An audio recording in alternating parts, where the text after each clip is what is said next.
Hey, what is up YouTube? Today we're going to be doing something a little bit different. We're going to be looking at the Monk debate on political correctness. This featured Jordan Peterson, Stephen Fry, Michael Dyson, and whoever that other girl was. We'll also be breaking down the logical fallacies used by these speakers at the debate. Let's begin. But the reason I'm on this side of the stage is that political correctness isn't just a term for left-wing excesses on college campuses or people being terrible on Twitter. She doesn't explain what else political correctness is, like a form of Marxism pioneered by the Frankfurt School and later championed by such lovely figures like Mao. Mr. Peterson says, quote, "The people who hold that our culture is an oppressive patriarchy, they don't want to admit that the current hierarchy might be predicated on competence." Now, that sounds particularly insane to me because I'm an American and our president is Donald Trump. But Here, she uses an ad hominem fallacy to attack the president while also using a false generalization fallacy in saying, because a dummy like Trump rose all the way to the top, our system can't be centered around competence. Just because one slipped through the cracks, that doesn't mean this one outlier defines the rules for the system. you know, I come to you from the United States, which is currently undergoing a monumental attempt to roll back social progress in the name of overcoming political correctness. And as someone who lives there, I assure you, it feels nothing like progress. Thank you. Not sure what attempt this is, since the media and all popular culture embrace politically correct thought. Do you mean a conservative president happens to be residing in the White House? And I ain't seen nobody be a bigger snowflake than white men who complain. Mommy, they won't let us play and have everything we used to have under the old regime where we were right racists and supremacists and dominant and patriarchs and hated gays and lesbians and transsexuals. That, yeah, you gotta share. This ain't your world, this everybody's world. It's an ad hominem to assume that all white people supported a past system like segregation and that all white people wish to return to a system where we apparently, even though it provides no empirical evidence, benefited unfairly from. But this inquisition, this censoriousness, on the one hand, I see where he's coming from, but I think it's a little bit virtual, right? I mean, who's really censoring you? Have you ever said something conservative on social media? And people who have kneeled to protest police brutality at football games have seen their careers explode.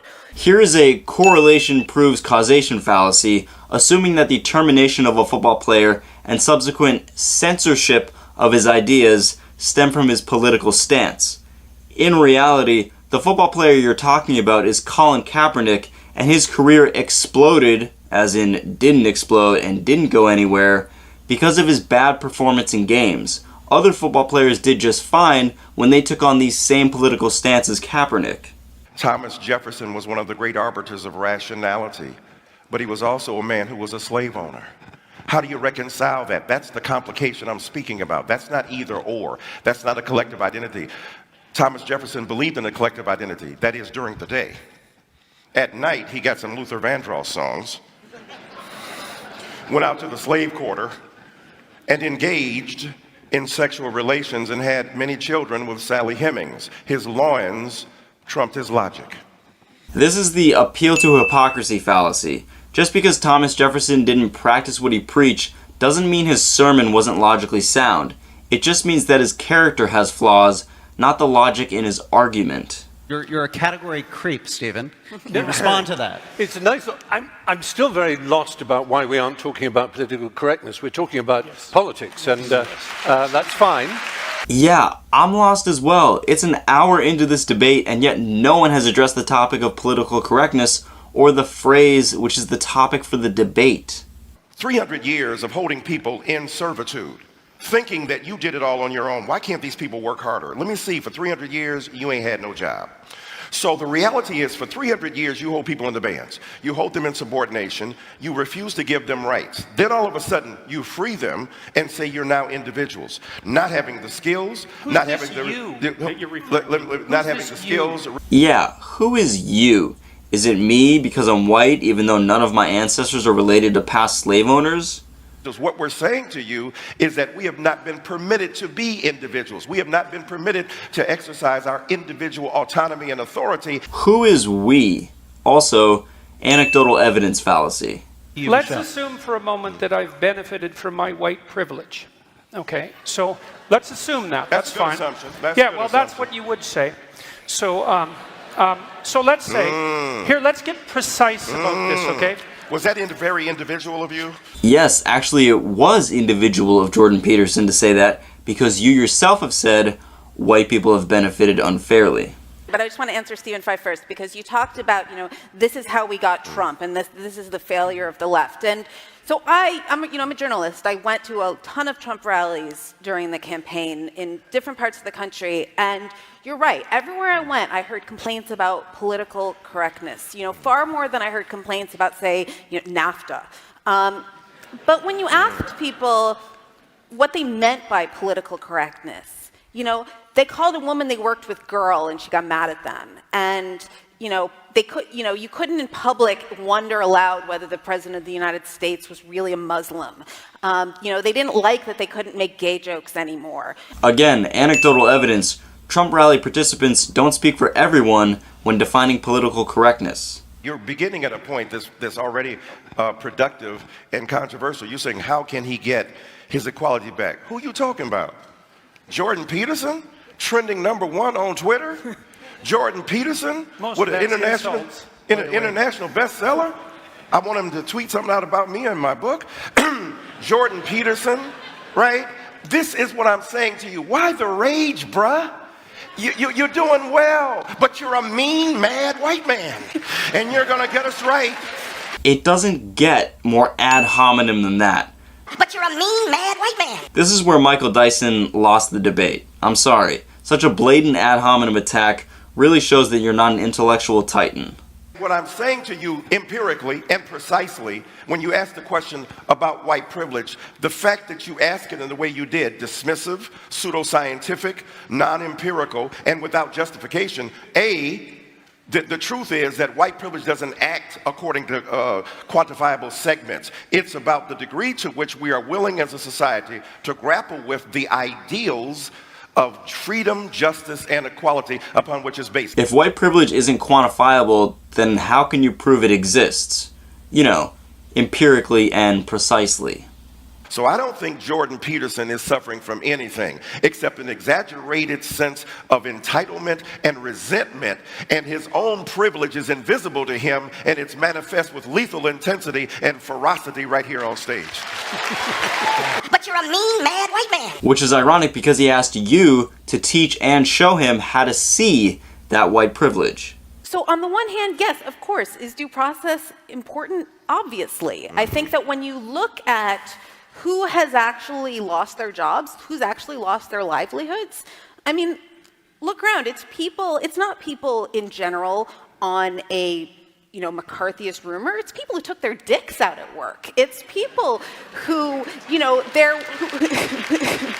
Again, anecdotal evidence. Ask the Duke lacrosse team or the kid on the other side of the mattress girl case about witch hunting. I used to play a game at the Cannes Film Festival where, in his years of power, we're walking from one hotel at the end there, all the way up to the Palais de Festival. You would get 10 points every time you heard the word Harvey. You'd usually, a 10-minute walk, you'd have 300 points. Because it was, Harvey's got the script, Harvey's got it. I've got a meeting with Harvey at the Majestic in the afternoon. He was immensely powerful. And I think that's obvious that someone in that position abusing and threatening and hindering the livelihood of women is grotesque in the extreme. This is also anecdotal evidence, but at least it doesn't come with the caveat of trying to prove something correct or true, so it's not that harmful to his argument. But imagine now those hurt feelings and Not hurt. Okay, you feel great. You feel great about it. That's really different. I'm not a victim. I'm not hurt. I'm You're appalled. not hurt. Okay, you wouldn't be a victim. So what's interesting is that whatever non-traditional feelings of empathy you endure at this particular point, The point is, imagine then the horrors that so many others have had to put up with for so long when they are refused to acknowledge their humanity. Now, I take your point seriously. So your group let me finish. Let me finish, though. Let me finish. To me. Let me finish, sir. That figures. You're not my. Pretty much prove what is wrong with group identity. It devalues the individual in favor of the group. We're trying to convey a sense of new dignity to them. Why won't this be, in a sense, looked back upon as something positive a generation from now? I think people will look back on this debate and wonder why political correctness wasn't discussed. Savage. Except for Stephen Fry's participation, the entire debate was almost a straw man argument for everything that is politically correct on the left. I don't recall, and all of us have studied history, I don't recall these debates about political correctness happening when people who were in power were in absolute power, unquestioned power. Yeah, because when someone has absolute power, you get killed for speaking out. You're not going to talk about political correctness. You're not going to talk about anything that is against the state. When political correctness, and to answer Jordan Peterson's question, the left, go way too far, it's when you don't have the freedom of speech to discuss things like political correctness.